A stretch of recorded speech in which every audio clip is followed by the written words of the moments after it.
The secret to communicating with the universe, without saying a word. Most people spend their whole lives talking at the universe, praying loudly, chanting affirmations, reading manifestation scripts, and still feel like nobody's picking up the phone. Well, here's the counterintuitive truth that'll shake everything they thought they knew. The universe isn't listening to their words. It never was. It's been reading their energy all along. Their emotions, their choices, their silences, their innermost fears. And the wildest part? The moment someone stops trying so hard to say the right thing and starts being the right frequency, everything shifts. That's the real spiritual portal nobody talks about. Topic 1. The language nobody taught you. There's a language being spoken right now, all around every person on the planet, and it has nothing to do with words. It's the language of energy. Silent, precise, and absolutely fluent in every human emotion. The universe has always communicated through frequencies, not phrases, and anyone serious about spirituality and personal development will eventually discover that what they feel on the inside is 1,000 times louder than what they say out loud. Teachers like Neville Goddard and Carl Jung both pointed to this. Jung's entire concept of synchronicity was built on the idea that meaningful coincidences aren't accidents. They're the universe responding to a person's internal state. So the real question isn't, how do I talk to the universe? It's, what am I already broadcasting? Think of it this way. Reality is less like a stage where someone performs and more like a mirror that reflects back whatever is being held inside. If a person wakes up every morning soaked in anxiety and doubt, the universe isn't ignoring them. It's agreeing with them.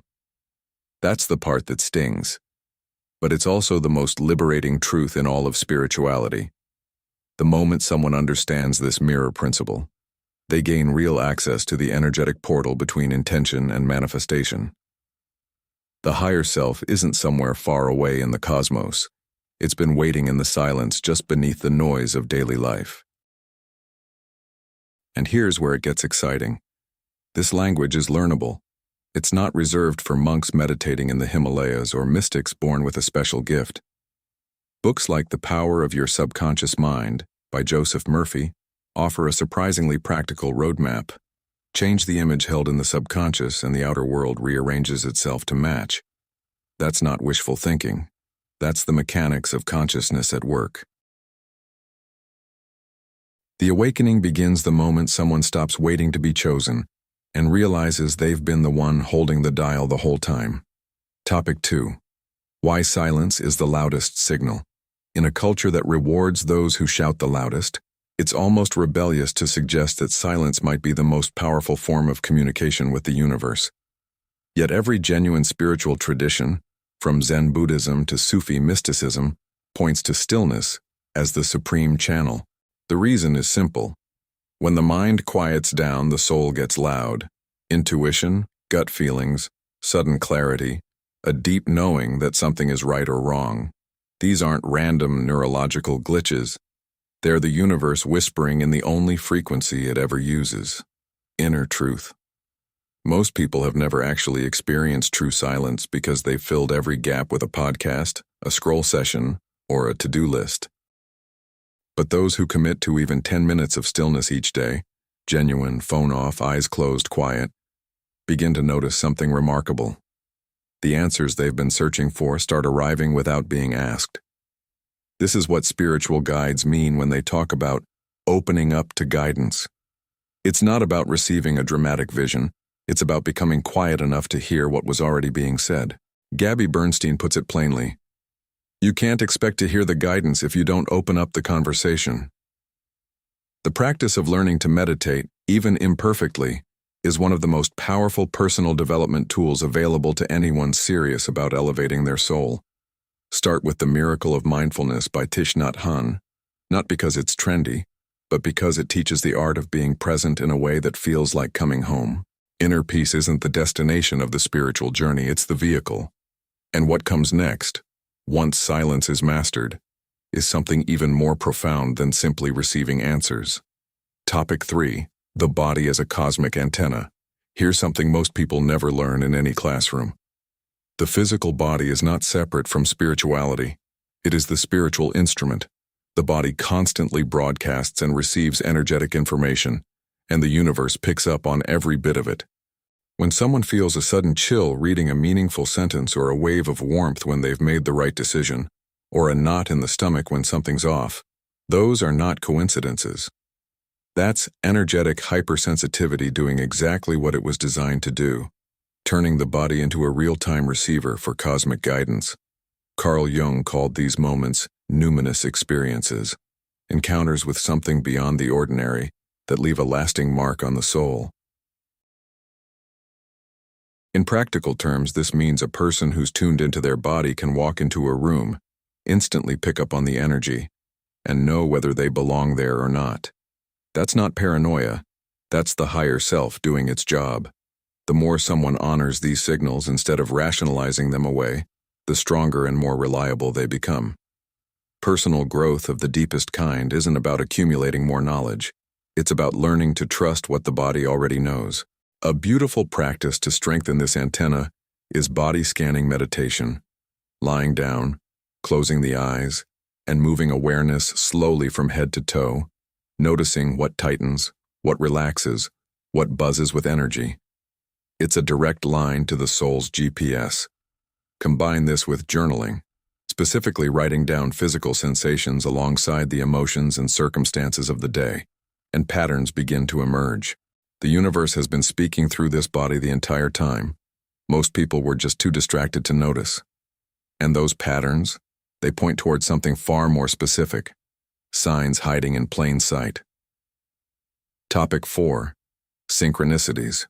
When the universe winks. If there's one concept that bridges science, psychology, and spirituality in the most jaw-dropping way, it's synchronicity. Coined by Carl Jung, synchronicity refers to those eerie coincidences that feel too perfectly timed to be accidental. Thinking of someone and then receiving their call, seeing the same number sequence everywhere during a period of transformation, or picking up a book that contains the exact sentence needed in that exact moment. These aren't flukes. They're the universe's favorite way of confirming alignment and delivering guidance to those awake enough to receive it. The key to unlocking synchronicities isn't to chase them or manufacture them.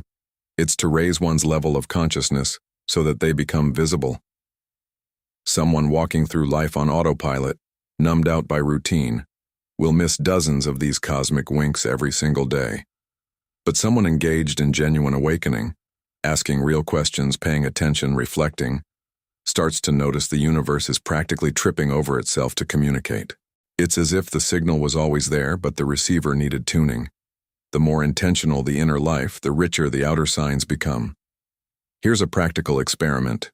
For the next 7 days, keep a synchronicity journal. Every time something feels meaningfully coincidental, a repeated word, an unexpected meeting, a dream that mirrors waking life, write it down without judging it. By day 7, the pattern will be undeniable. This is not magical thinking.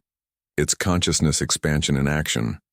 And as the soul grows more fluent in this language, the connection between internal state and external reality becomes impossible to ignore, which leads to one of the most misunderstood practices in all of spiritual development. Topic 5. Intention. The silent prayer that actually works. Forget the scripted affirmations pasted on bathroom mirrors. Real intention, the kind that moves the universe, isn't a sentence. It's a state of being. When someone truly intends something, they don't just think it. They feel it as if it's already real. They act from a place of certainty, and they vibrate at the frequency of the outcome they desire. This is the distinction Napoleon Hill was pointing at in Think and Grow Rich when he talked about burning desire. Not a wish, not a hope, but a whole-body, soul-level commitment that the universe cannot ignore. The most common mistake people make with manifestation is that they focus on what they want while feeling the absence of it. They say, "I want abundance," while radiating scarcity. They say, "I want love," while broadcasting loneliness. And the universe, being the perfect mirror it is, reflects the dominant feeling, not the words. This is the energetic portal that most people walk right past. The gap between what they're saying and what they're feeling is exactly where their intentions go to die. True spiritual vision means seeing the desired reality from the inside out, not wishing for it from the outside. A powerfully effective exercise drawn from the work of Dr. Joe Dispenza is what he calls mental rehearsal.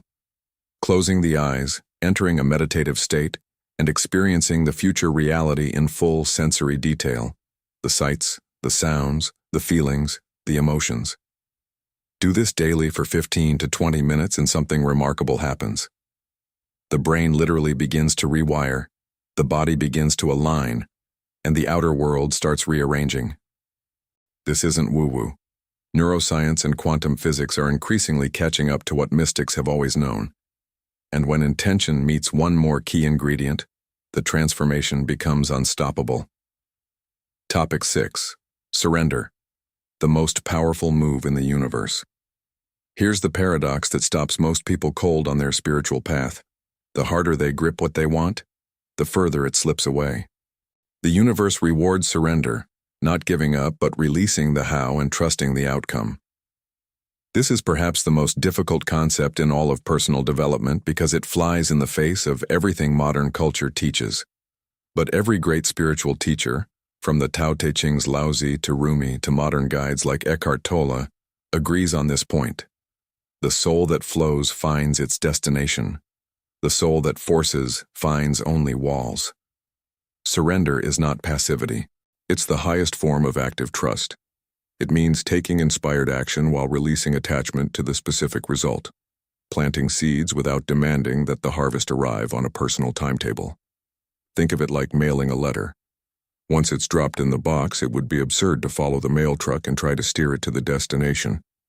The job was done at the point of sending. The universe handles the delivery. This kind of inner peace, born not from certainty but from trust, is one of the most powerful signals a person can send into the cosmos. The practice of surrender can be cultivated daily through a simple ritual. Each morning, after setting an intention, take 3 deep breaths and physically release it. Open the hands, exhale completely, and silently say, "I trust the process." It sounds almost too simple, but the cumulative effect on the energetic body is profound. Over time, this builds the kind of unshakable faith that becomes a spiritual portal in itself, drawing in healing, opportunities, and alignment from directions one never would have planned for. But for surrender to work, there's one final piece that most people overlook completely. Topic 7. Gratitude. The frequency that changes everything. If there were a single cheat code for communicating with the universe without saying a word, it would be gratitude. Genuine, embodied, felt in the bones thankfulness. Not the performance of writing a list before bed, but the real inner shift that happens when someone looks at their life, even the messy, unfinished, imperfect parts, and finds something worth celebrating. The universe interprets gratitude as an energetic signal that says, "More of this, please," and responds accordingly. This is why people who operate from consistent appreciation tend to experience what others call luck. They're not lucky. They're just dialed into the right frequency. The science of this is fascinating. Gratitude activates the parasympathetic nervous system, lowers cortisol, and literally changes the electromagnetic field generated by the heart, a field that extends several feet beyond the physical body. The HeartMath Institute has documented this extensively. When a person is in a genuine state of gratitude, their entire energetic signature shifts, and the people, opportunities, and synchronicities that match that frequency begin to appear. This is real healing, not just emotional but cellular and energetic. This is spiritual awakening expressed through everyday action. A practice that can accelerate this dramatically is what author Rhonda Byrne calls the magic, dedicating 28 days to amplifying gratitude in increasingly specific ways, being thankful for the body, for the home, for challenges overcome, for dreams not yet realized as if they already are. The specificity matters because vague gratitude produces vague results. The more precise and emotionally rich the thankfulness, the more powerfully it resonates through the universe. And as that signal strengthens, the person begins to change in ways their old self never anticipated, which opens the door to one final, unavoidable truth about this entire journey. Topic 8. becoming the message you want to send. After all the meditation, the synchronicities, the intentional living, the surrender, and the gratitude, a person arrives at the deepest secret of all. The ultimate form of communicating with the universe is becoming the very thing being asked for.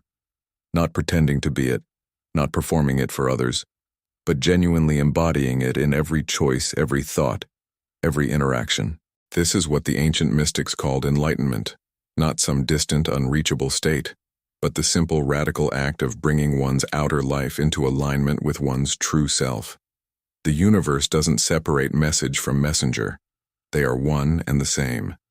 This is the full flowering of spiritual growth, when a person stops waiting for the universe to do something and realizes they are the universe, expressing itself through a particular form for a particular time.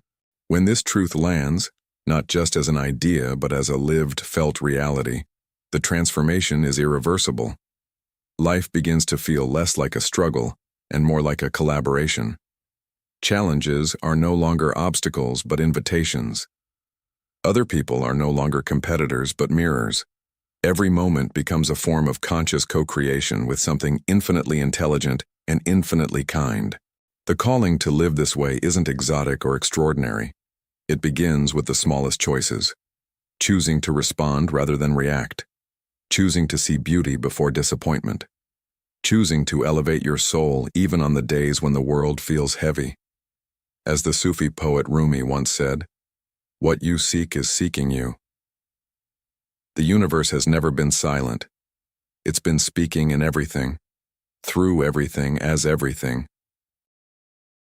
The only question has ever been, is the person ready to listen? And listening, it turns out, doesn't require a single word. A final word, the invitation. So here it is, the whole picture, laid out with nothing hidden. The universe isn't waiting on better vocabulary, louder prayers, or more polished affirmations.